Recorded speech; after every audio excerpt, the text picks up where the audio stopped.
Yo, what are you doing right now? We are going to get real about men's issues, who Jesus is, and who we are as men in Christ. We're going to hear Trey, Jeremy, Michael, and Brad break it down. These guys call themselves the Cussin Christians. All right, guys, what is going on? Yeah, she's amazing. That's nice. That's how it happens. Well, I'm glad you made it down, dude. Yeah, man. Man, this is fantastic. Patric Young's joining us today. Patric without a K. Patric without a K, with a C. And he is coming into town because one of the churches in the area is having a men's breakfast, and we come alongside that church, and a couple of us in this room go to that church. Mm-hmm. So, we're looking forward to the men's breakfast tomorrow. We got a lot of men that are coming in from different parts of the county. A lot of guys bringing in their issues and their troubles, and our ministry is just all about helping us overcome. No, dude, we're just glad you're here. As you know, I've told you about this podcast. Imagine four guys sitting around eating wings, talking about that would be great. Sports and talking about Jesus. That's what we do. So I'm tickled to death you're joining us. You got an amazing book called Sit to Rise. The tagline is turning your darkest pain into your brightest victory. We are here as a ministry to emphasize that. There's sometimes we have to humble ourselves to be able to move forward in the grace of God. But the grace is the strongest gift that we've ever been given. And reading parts of your book and your articles about you and your life, University of Florida, starting center, you played, Michael said, every game in Florida. Didn't miss a game. Mm-hmm. Went on, and before you were like really getting your feet into the professional career, you had this accident, man. Walk me through. I played professional. I got about 6 years. About 6 years or professional. 7 years professional. Yeah, before the accident. Just the emotions and what you went through mentally, emotionally, spiritually, and obviously physically. Summing up, turning your darkest pain into your biggest victory. What lessons can we as guys look from getting to be buds with Patric Young? I think we need to get a little more specific because it's a little that's very broad. Yeah. I mean, there's we're coming up on 3 years since my accident, right. So I couldn't tell you just. I mean, there's been phases and seasons. Did you get angry? No, I didn't get angry. Really? So you had your faith grounded before this? No. I think what a lot of people, and I think the church sometimes fails at highlighting this thing that's so obvious, is that a lot of times your circumstances are your fault. Yeah. Mm-hmm. You made choices in your life that have put you in the position that you are, and two parts of it. Like I there's a level of gratitude that comes from thinking of, man, all the stupid crap I did that God protected me from. Exactly. Right? Or dang, I could have been dead, or something bad could have happened to me when I made this decision, that decision, or whatever.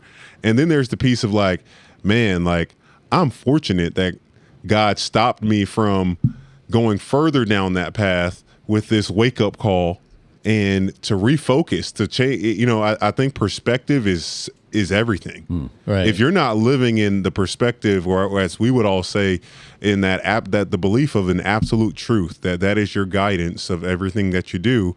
First off, where's your hope going to come from? Right. Where are you going to be guided in the situation that you're in? To not think that the world and your situation is the end of the world, because a lot of people do. Something really hard happens and they think, oh, this is it. And without having those components, for me, there's no way I'd be where I am right now. Yeah. Can we get the backstory? Because some people that are listening don't know your story. Yeah. They just know that you were a basketball player at UF and that you didn't miss a game. So right. So I played at University of Florida from 2010 to 14, which was such a blessing to be a part of that time. A lot of people don't want to consider Florida a blue blood when it comes to basketball, but as a whole, Florida, the University of Florida, is one of the few schools that have 3 national championships in football and basketball. Mm-hmm. There's only 6 schools that have that. So put your opinion on that as you want. I did not put a national championship up there, but we did go to a Final Four, which was pretty awesome. So I played under Billy Donovan.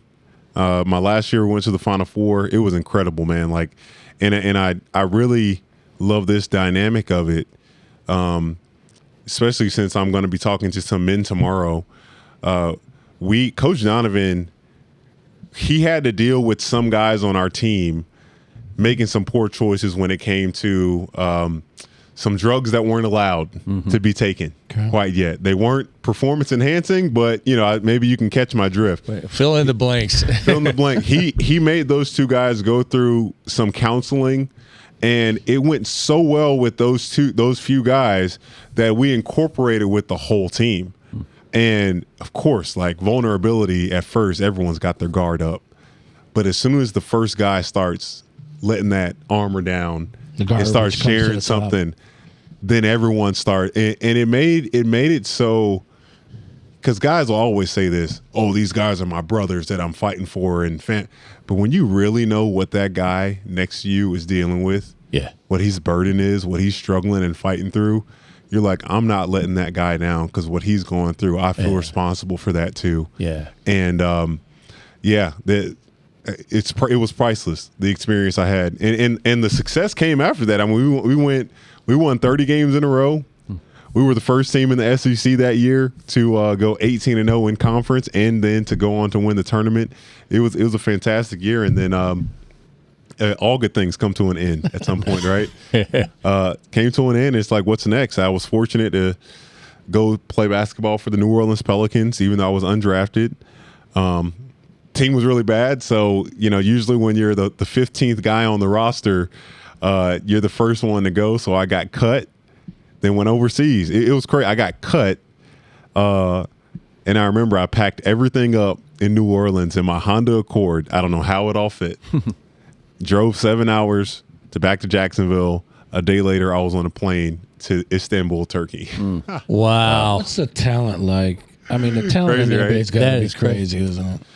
I remember there was 2 practices that I remember. There was one, we were playing 1-on-1, and Ryan Anderson, he played at Cal, high draft pick, really good career over and over. He was in the not twilight years, but on that first decline of his prime. He scored on me 10 times in a row. There was nothing I could do.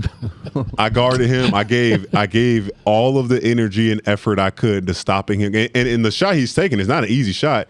He's backing me down, and he's turning around, and he's shooting this fadeaway. But that shot was like his bread and butter. NBA guys to that level, they just know themselves so well. Like Larry Bird, he's known for being the biggest trash talker. That's what I heard. He'd say, Trey, next play, next possession, I'm going over to that block. I'm going to do this little up fake, and then I'm going to turn around, and then I'm going to make the shot, and there's nothing you can do about it. There's nothing you can do. And then you just go and do it. Dang. That's so good. I was never that good. Yeah. But I was all right. Yeah. Man, what you said a little while ago really inspired me, because with our ministry, our calling card verses from the Bible are James 5:16, confess your sins to one another and pray for one another, and you can begin healing. Yeah. Right? And then we also really go into the Galatians verses about bearing each other's burdens. It sounds like you guys kind of took on that role and identity during that time period. Yeah, well, there's 2 folds, and Buzz Williams says this. I'm not going to take it from him. There cannot be any change without truth, and then there can be no growth without accountability. If we say that we can't say we want to go somewhere and not be truthful about where we are. Right. A GPS is pointless. It's useless if it can give you all these different paths but if it doesn't know where you're starting. Right. And when you're not asking, when it comes to vulnerability and getting to know people, when you're not asking them to, give all the deepest parts of their soul right away, but is there going to be a point or a certain relationship where that's necessary? Maybe, absolutely, but it is like having more than just a surface level relationship that's based off of our kids go to school together, so we're friends by proximity.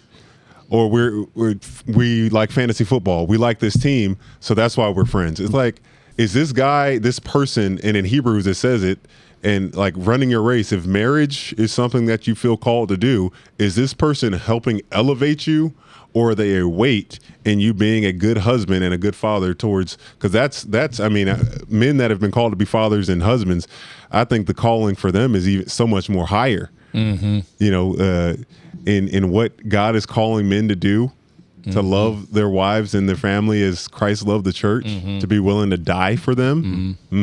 See, and these guys know my story, and the reason I'm in a relationship with this guy and doing Impact Ministries is because the coming to that point of truth and saying to myself, I can't isolate myself anymore. Yeah. I am miserable. I am at the point where I don't want to live this life anymore. So I went to a breakfast like we're having tomorrow.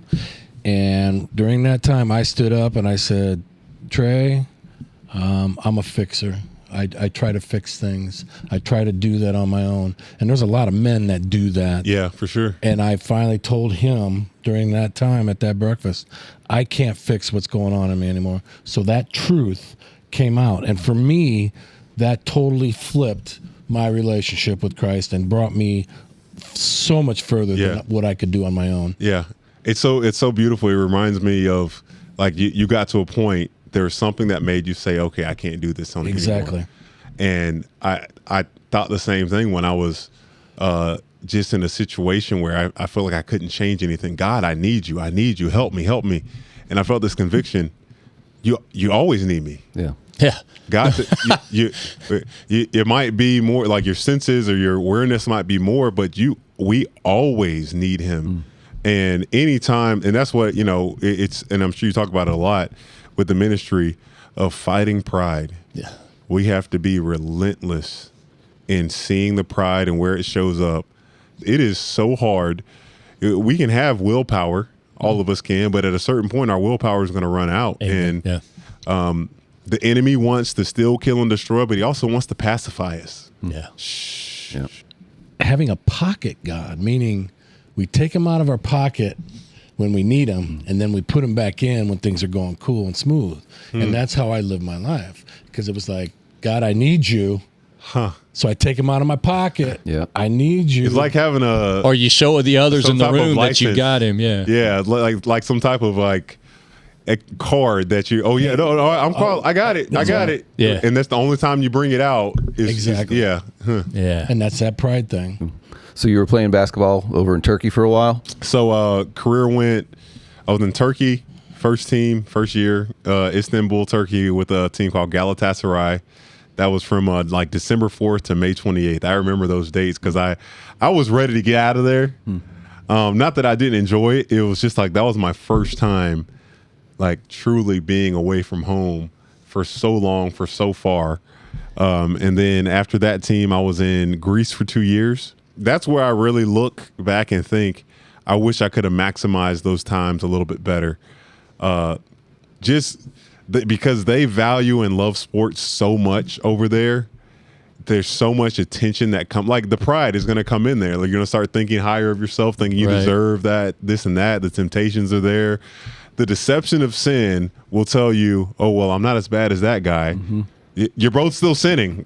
Right. That's like saying, hey guys, let's have a contest. Who can jump the furthest in the Grand Canyon? Yeah. You're still gonna. You're still going down. Yeah, exactly. And without proper guidance, it's just a matter of time before you just start falling off of being who you are. God doesn't move, but you realize like a drift, you're getting pulled in every direction, and you're like, dang, how did I get this far from the starting place? And I'm just grateful for God's great faithfulness and mercy and grace, because I'm thinking if I was him looking at me, I would have been like, dude, I'm tired of dealing with your stuff. Just I'm gonna spite you. Yeah. Smite. That's it. Smite. When we all have different stories, different testimonies. I know I really didn't start connecting the dots as a professed believer till later in life. And it was a suicidal moment. And when I started connecting that dots of his grace and how powerful he was, and how I oftentimes didn't appreciate that. Oftentimes I wasn't in awe of who he was or what he did on the cross and the resurrection. But at some point, we all start connecting those dots. When was that for you? Yeah, I wonder what it is. Whether it's getting desensitized from the gospel because you hear it so much, or were you raised as a believer? Yeah. Okay. Yeah. Or is it church is not doing a great job of putting awe into our eyes, or looking at the stars and like thinking how incredible, but there's a disconnect there somewhere of God's grandeur, like, oh my gosh, his glory. And part of it for me is when I went on to college and experienced consequences of sin, when you realize, like, dang, life is not going the way I thought it would. I don't know how to handle these situations. I must be doing something wrong. And getting called out in truth and love, like having in college, I was able to maintain these two personalities, or these two faces. I would say personality was the same, but two different faces. When I was around the Athletes in Action group, I was one guy. I was at all the events, the big Mondays. But then when I was in the locker room with the guys, same personality, but the motives and the intentions and the swaying and the conversation, it's all so different. You would, without a doubt, hypocrite. And thank God for someone that loved me, that deposited enough in me that I could take their confrontation, if you want to use that word, and know that it's not coming from a place of like, you're bad. It's like, no, I love you and I want to get you off this path you're on. That was when the dots started connecting for me. Wow. So in your actual college years, not post college. Okay. That's big, because, we had that event in Gainesville last year with Tim and Zach, right? Yeah. And the whole message of that night was, the statistics are staggering. The 18-year-old Christian that leaves and goes away to college, over 2/3 walk away from their faith. That's a dangerous statistic. And Jason Shack and I were talking about, he said, that's true. Now, a lot come back. They come back, but that number's declining. So that was a whole purpose of that event in Gainesville, was to stay true to what the seeds have been planted in you. What words of wisdom would you have for that college student today? Well, there's so much coming at them, man. I don't want to have to come at parents like this, but it's a book that I read that was so good, The Disciple Making Parent. And it first and early in the book, it dispels a lot of myths. First off, you can do everything perfectly, and it still doesn't guarantee that your kids are going to come to Christ. That's so like there is a point in time where your children have to make their own decisions, without a doubt. And one of the biggest ones that I saw that I really related to, it talked about the myth of parents thinking, if I just put them in the right places, then they'll get it. Versus, I need to be the example of not only, and I can attest to this, like my parents grew up in church, and I would say, we're God-fearing family, but when we at home, there was a disconnect in what you saw. More is caught than what's taught. And it kind of seemed like it was something we kind of just sprinkled into our lives, and instead of it being like the foundation, like how this table is the foundation of everything for us right now in this moment. For this podcast, like it wasn't the foundation. So that's a huge piece of it. I think God is okay if we're coming to him with questions. So it's true. It's when you're not, you're like, my heart is hardened and I don't want to hear anything ever. Like, stay away from people like that, and try not to become a person like that as well. Yeah. I think for some of us, it's just like for me, because I grew up in the church as well. My parents were great. But it wasn't until I hit a point where I knew I needed him. I mean, like you said, we do need him. But when I got my girlfriend pregnant, and I was always the golden child, at home and everything, and my parents thought I could do no wrong, and I had to write them a letter saying, "Hey, I got this girl pregnant." And you had to write a letter. That was, I know. Well, it's funny. It's funny because she's my wife now. We've been married 36 years, so that worked out. But her mom called her. Her mom had a very prophetic gifting. And she called my at the time my girlfriend and says, God told me you're pregnant. And so, Wow. so my wife didn't even have to say anything. Wow. Meanwhile, I'm like, I can't tell my parents. Like, I just can't. So I wrote them a letter, sent it to them, mailed it to them. This is 30 years ago. I mailed them a letter. But Snail mail. But I tell you, I knew, even before then, I knew I need to be turning to God. I could feel him drawing me, but I was just putting him off. But when that happened, it's like, okay, I know, like, this is it. Like, I got to get my stuff together because now I'm responsible for a wife and a daughter. Yeah. And so it was that moment for me. But, we grew up in the church and we had been exposed to the word and good parenting and all that. But I don't know, I guess for each of us, it takes something different. And, hopefully some people have the grace to I guess turn that over to him before they get to a crisis moment. Right. I've heard it said for a soft heart. Right. Yeah. There's no grandparents. There's no parents. We're all children of God. And I know you and both have talked about the fact that you were living your parents' relationship with Christ. Yeah. Mm-hmm. And so, me, I got so many stories. I grew up Catholic, but I don't even want to go there right now because I'll get all freaky about that. Anyway, so I know that I didn't have my parents' relationship with Christ growing up because they didn't have one, but you guys talk about it. I don't know if that's what you are meaning when you say, because we all have to have that personal relationship with Jesus Christ. And it comes down to being a child of God and how we relate to God in that relationship. Yeah. Even after college and being a pro, there's still, are you all the way committed?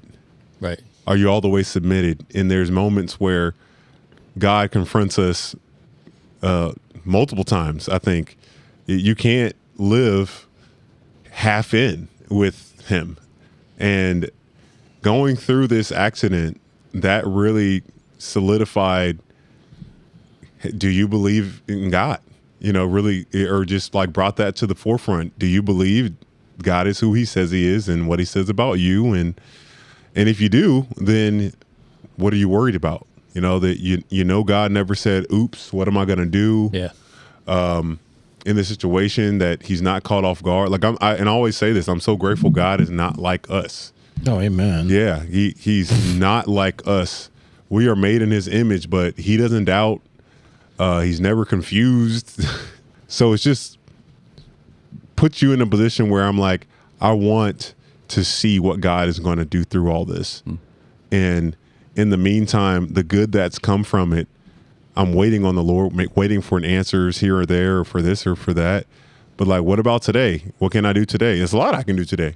It's a lot all of us can do today. It's a lot all of us can do tomorrow and the day after that and the day after that. And just trying to keep stacking wins for the Lord. Yeah, that's kind of where I've been at. Do you want to share about your accident? Can you? Yeah, for sure. How many years ago now? It'll be on June 29th. It'll be 3 years. Okay. I was up in Nebraska doing some work for an irrigation company, and it was early in the morning. It was about, we start working at. The guy will come to pick me up around 4:50 a.m. and we were finishing up a job where we were transporting one of these big parts of a pivot that can be about 150 feet long, and we had one more piece that we were going to go and grab, and it was right up the road. And I was in a bit of a rush to get up there because there was a phone call I needed to make. And before you know it, the moment, not being locked in on the moment, being on this dirt road I wasn't familiar with and coming up on the highway where, I couldn't see any vehicles coming. My car goes completely parallel to the road and the momentum takes it off the side. Thank God nobody else got injured.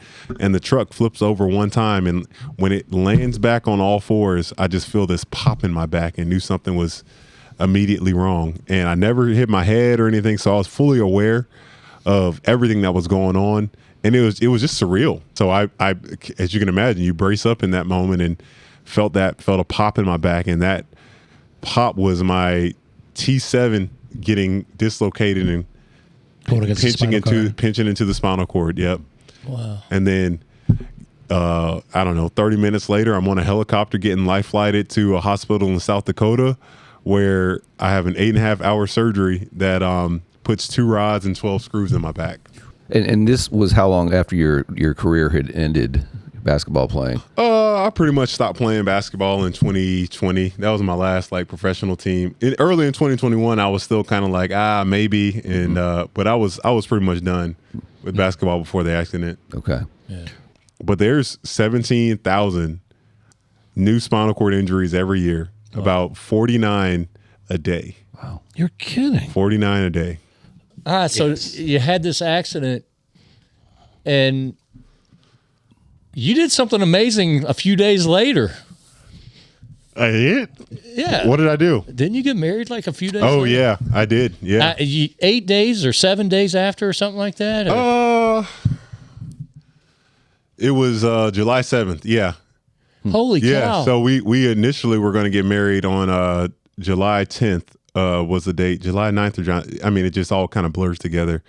We jumped in not even knowing fully what the future, I don't say fully, you're not going to know fully what the future is going to hold, but at least even having like a flashlight. Sure. To what's the next year going to kind of look like? And we didn't even have that. And even though, being married and becoming a stepdad was one of the greatest things that I was blessed to have. I mean, it just wasn't built on at time on a foundation that she was content with, and that I was even ready to hold. I mean, new body, new husband, new dad. Just too much.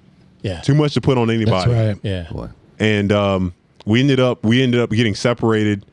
And that's part of my story, though. That's part of the story. And how do you still, when even parts and components of things, or even taking a step back, when your dream is destroyed or it's just gone, or that thing that you thought you wanted, where do you go from there? Mm-hmm. Whether that is marriage, whether that's a career thing, how do you still have hope that isn't the end? And I'm a living testament of that. Yeah. How did you come back from being separated? Obviously, it's a process. Mm-hmm. I don't believe in the homage of time heals all. Right. Time might, in the same way that you might just put some stuff under a rug and think, we kind of can forget about it. It's a wound. Mm-hmm. It's a wound that needs to be treated properly in order for it to heal. Time can absolutely be a help of that, but you need. I think for a real wound to heal, it needs to be in the perfect setting. Yeah. It can't be too dry. It can't be too wet. It needs to be protected from infection. It needs to someone needs to have eyes on it. Like men that are hearing this, if you're dealing with an open wound and your chest cavity is open, you can't just put a shirt on and act like it's all going to be all right. Oh gosh, that's beautiful analogy. You can't. Yeah. Oh yeah. Because you imagine, there's a lot of men. I know many. I know many that are dealing with dad wounds, mom wounds, relationship wounds, and they think, I'm just going to get through this thing without any type of therapy, any type of prayer, any type of intention. And one of the steps for me of healing in this was like, I'm spending my time around people that I know are predictable.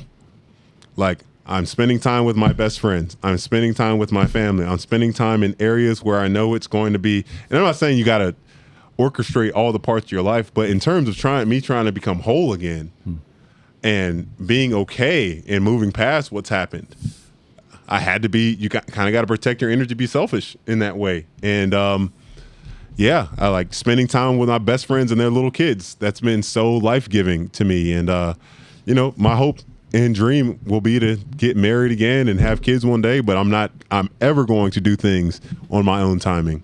Amen. That's not going to happen. You've overcome a lot physically, emotionally, spiritually, and all of that time kind of, started to ebb on. You started connecting the dots, and now you're just influencing so many people with your story and everything else. How did that get going? Yeah. You're doing basketball for the SEC network, right? Yeah. And you're doing that at commentary, and then I saw you speak in front of a couple hundred kids at the FCA, and I knew I had to get a hold of you. Yeah.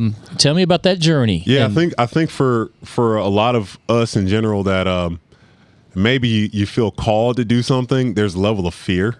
Oh yeah. There, like Even with the SEC Network job, and this is before the accident, like I felt that was a calling of mine, but I still had fear. Can I do this job? Right. And it took reps. It took working with, being in the actual environment too, to see like, okay, how are the people that I'm working around with? And it helped me to say, no, you're meant to be here. You're meant to be doing this. And this is just talking about sports. When it came to like going through this accident and like thinking about starting a foundation, like no one would have blamed me if I was all just thinking internally in me. But some reason God put it on my heart to be thinking about others and giving and going and doing. And that was in the form of starting a foundation, of wanting to help people that have gone through what I'm going through and have no help. And they need financial resources. They might need a wheelchair ramp built around their house, or it doesn't matter. It doesn't my foundation. I saw that there's such a gap in what insurance says. Okay, you have life now. Go back to living it, and to what actually is life giving to people, and then stepping out on the stage and wanting to share your story. Like I didn't feel ready for that. There was a high level of fear. And I just felt God say, go do it. Just go do it. Trust me and go do it. Before you're ready. I thought of all the people that he had used, that stutterers, adulterers, liars, this and that. He can use me. And my favorite story I love to share was the first paid speaking engagement I ever had. It was a company in Jacksonville. I wasn't ready. It was in November of the same year I had the accident. And I'm like, well, in my mind, I'm just like, okay, all right, just going to go and do our best. What do I have to give? What do I have to give? I Satan kind of gets in there and goes, they're not going to want to hear that. Oh, it was more so just like, are you sure? Yeah. You're not, what do you really have to share? You're not Eric Thomas. You're not Tim Tebow. You're not thinking more kind of disqualify me in that way. I go and speak. It's a half hybrid, half in-person event. And I'm like, okay, I did okay. Like I had some good questions. I need some more reps. That's just my kind of carnal mindset I'm having towards this. How did I do? What does everybody think? Go through some more life, write the book, get a bunch more reps, and they bring you back to speak again the next year. So obviously I must have did okay.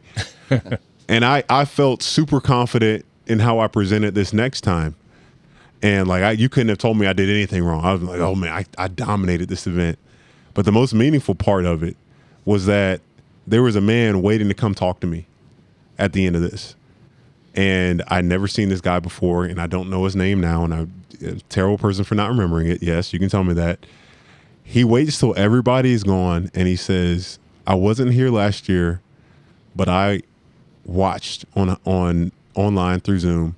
He said, I had the method, the plan, and the note for how I was going to take my life last year. Oh, wow. Man.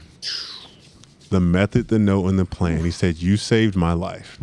He said, something about you coming up in the middle of your circumstances, not having answers, just sobered my mind from whatever I was in.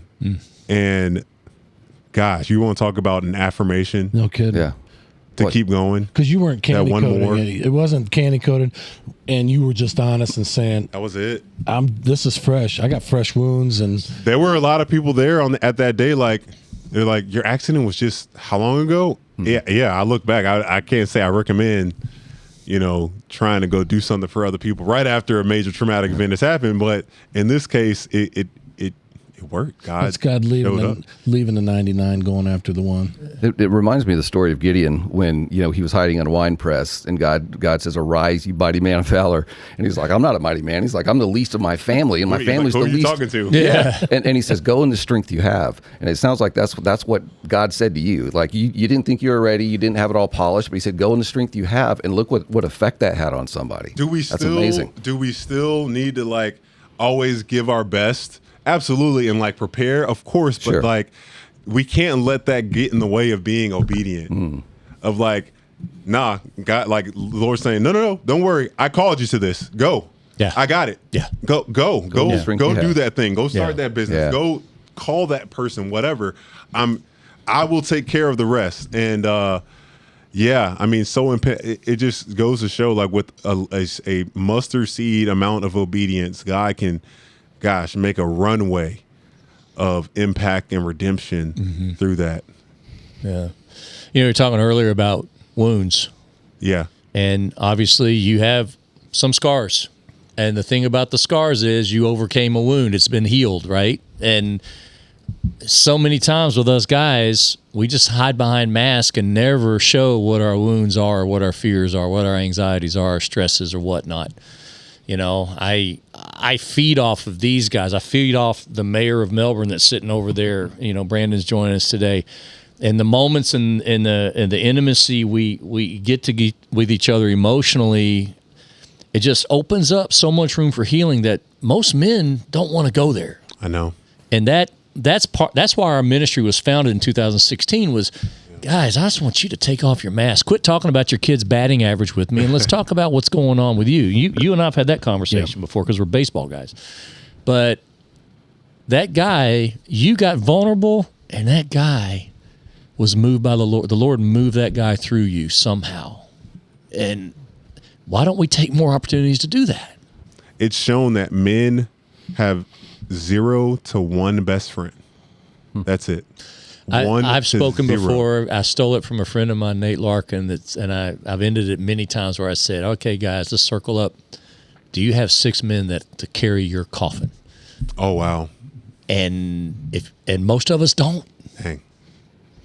But I didn't mean to interrupt you. No. I love the way you said it better. Because I was thinking of corner toters for, like, thinking of a story in Mark. Oh, yeah. But I like that better. This is just such a part of that story in Mark. It doesn't talk so much about the man on the mat, his faith. Like, do you have those people in your life, those men and women that'll say, hey, I see you're going through a tough time or stuff. I need to get your butt to Jesus. Yes, come on. Like, I don't care how we have to do it. You going to church. We're going through the roof. But then too, Yeah. like, how far did they carry him? When they got to the spot, obviously they were a little bit late, so They couldn't it was get in the full. front door. So They it couldn't was get in the front it was door. full. That's right. How'd they get him on the roof? I'm sure they had a pulley system or something. But if they didn't, that's even crazier to think how they got him on the It roof. wasn't lumber and shingles, bro. And it was wasn't. thatch. I'm afraid about falling through with some fat dude on a stretcher, okay? Well, and apparently it took them probably about 2 hours to get through the roof for this friend to get down there. And it's like, do you have people that are willing to go through all of that with you for you to get healed? Amen. Instead of just, hey, I'll pray with you on Sunday. Like, nah, I'm willing. If you call me on Monday, if you call me on Tuesday, I'm going to be there. And where do you find men like that? That's insane. Where do you find men like that? First starts young. Yeah. Starts with teaching your kids to have the discernment, looking for things like, hey, is that person in your life? Are they kind? Are they loving? Do you, like, why are you friends? Why are you friends with them? Motives, understanding that. And then I guess, as men, taking inventory. Sure. Sometimes, like, if this person, if I don't text them for a week or a month, will they ever reach out to me? That might not be a coffin carrier. Just saying. Yeah. That's right. Yeah. I've definitely found those guys at church, just being a part of the men's group, but also making yourself vulnerable. You know, sometimes you reach out. We always have opportunities at these men's breakfasts to talk about whatever it is we're going through. And we have table time tomorrow. Yeah, and that's where you connect with people. I mean, I met Michael at a men's breakfast years ago. I think it was the same day that you stood up. It was. Talked about it. I'd never met you before, but we started talking and hanging out, and here we are 4 or 5 years later Doing the podcast. So get yourselves around those kind of men and look for them. Hopefully you've got a good church or a men's group or something you can be a part of. It's not enough just to watch online. Yeah. It's not enough. Like, it's got to be and there's a really cool crew. I'm sure they have it here. If you're a big fitness person, F3 Yes. Faith Fitness Fellowship. Yes. They got locations all around. Yep. You can get to the morning, get a morning workout in. Those guys are Start your too day. early for me. I know it is early. It is. But no, and one of the guys that organizes it here goes to the church where you're going to be tomorrow. Oh, so, nice. Yeah. So, yeah, you're right. And we'll make sure and get you introed. Yeah. And actually, I listened to a really cool podcast yesterday. There's men starting a ministry of getting guys together at breweries. Hey, take it. We meet every Friday, and if you could have gotten here earlier, we call One of the best barbecue and bros every Friday, 11 Really? o'clock. Yeah, Love it. and we What did we used to call it?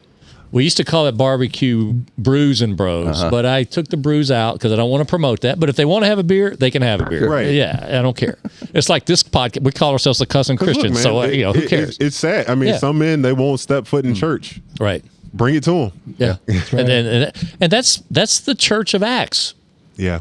Around a campfire, around a dinner table, on the beach side. I mean, it's there. They had wine on them tables. Yeah, they Come did. on now. Come on. There's some wine on them And I know, tables. Let's go. darn, and I've said this before. What? Jesus looked at Peter and said, "Peter, pull my finger." You think you're talking about? Okay, I get it. All right. The Michael Thomas That's version. every episode he has one zinger he throws in, and And I got one. It's Father's Day, right? And I told my kids, "You're lucky you're here because your mother wasn't in the mood." It was up to her, right? well, man, I know. Hey, dude, you didn't know what you were giving in for. That's great. Yeah, I love that. Truth. it's the truth. I love it. Michael Thomas, Thank the man, me. the myth, the legend. So you started speaking, and now you've got your own foundation. Tell me about what the foundation's doing. Yeah. So one thing that we're doing this month actually is the first inaugural of this called Rep to Rise, where we're striving to get people to move their bodies for 20 minutes a day with intention, with gratitude, for the sake of people that have disabilities and for being able-bodied. It's because God's blessed you with having a healthy body. And on actually the 29th, we're going to have an in-person event, and it's going so well.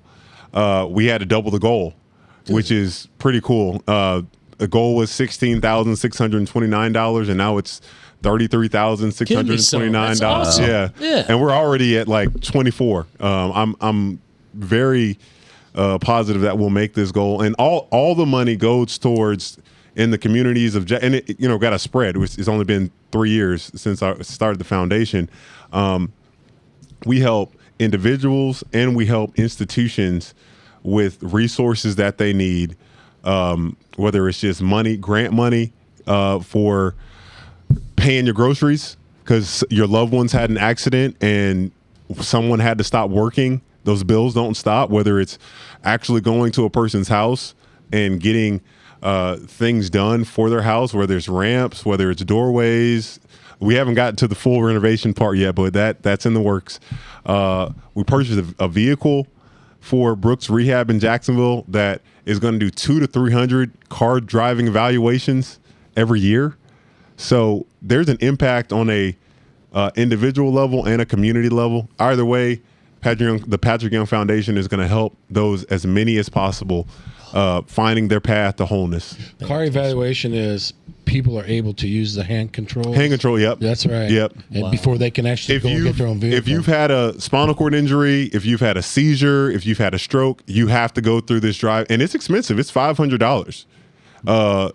Not everyone can afford that. So we fill in the gap and we give financial assistance so people can get their evaluations. And eventually we're going to want to be able to get and pay for those hand controls for people to get in their vehicles as well. Name the foundation again. The Patric Young Foundation. All right. Yep. Cool. Patrick with the C. Patrick with the C, no K. See, no K. C no K.